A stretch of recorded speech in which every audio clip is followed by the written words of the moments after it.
Oi, aqui no canal a gente está aproveitando essa polêmica aí que está acontecendo com a família real britânica para ir um pouquinho além e entender que função, o que eles fazem, afinal, o que é essa realeza britânica e se tem futuro e para que serve.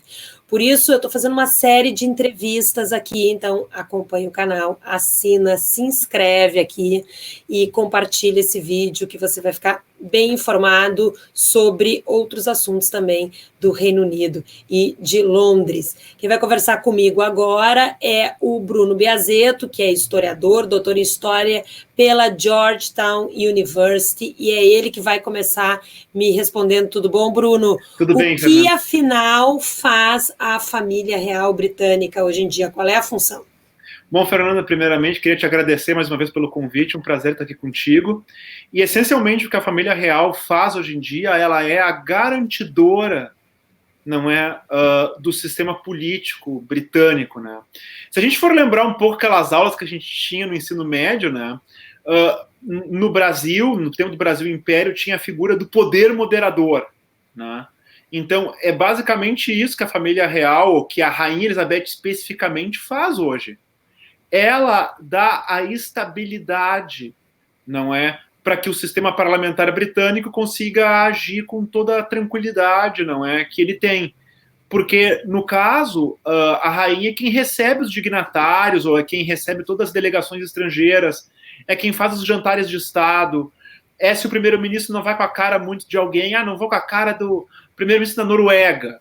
Ele não é obrigado a receber o primeiro-ministro da Noruega, ele não é obrigado a receber o Vladimir Putin, ele não é obrigado a receber o sheik da Arábia.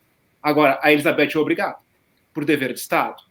E aquela velha função da monarquia britânica, né? Como foi acordado em 1688, como a gente acabou comentando já em outras ocasiões, né? Que ela é responsável por manter, não é, essa estabilidade apenas aconselhando o primeiro-ministro. Ela não pode mandar, ela não pode montar plano de governo, não pode fazer absolutamente nada. E isso é muito bom, porque dentro da lógica britânica, ela não se envolve politicamente. E ela é a garantia de que a gente vai ter, digamos assim, né, um mediador neutro para todo o sistema político. Coisa que, às vezes, se a gente for pegar um presidencialismo que nem o Brasil, ou um presidencialismo como o americano, às vezes pode ser um pouco complicado. Bruno, e nos anos 2000 ainda se justifica isso? Olha, Fernanda, eu creio que para o sistema político britânico isso se justifica muito.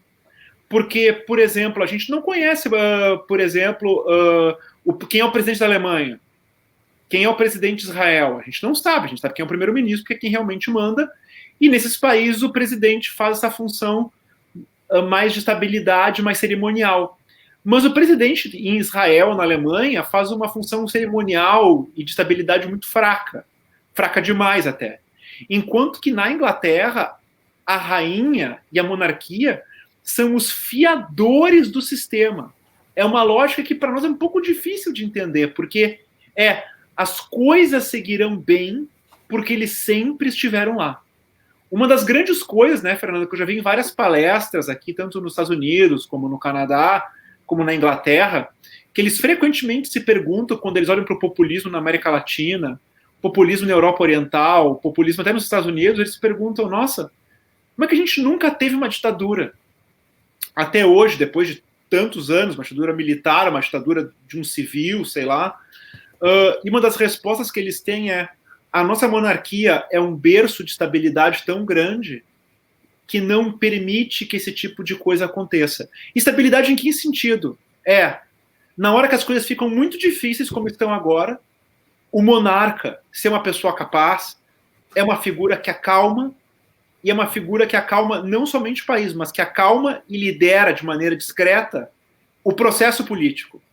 E isso faz com que o processo político se mantenha dentro das regras do jogo da democracia, fazendo com que, no fundo, ele funcione muito melhor e sem essas ameaças de golpes ou decisões monocráticas, seja de qual poder for, do legislativo, executivo, judiciário, que jogam todo um país no meio de um lodo de instabilidade, de confusão que ficam fora do controle.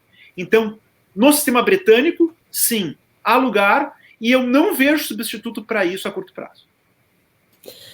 Valeu, Bruno. Olha, quem quiser saber mais sobre família real, tem um outro vídeo do Bruno aqui no canal explicando um pouco da história, né? Como surgiu a família real por aqui. Então, compartilha, assina e se inscreve aqui para acompanhar as informações.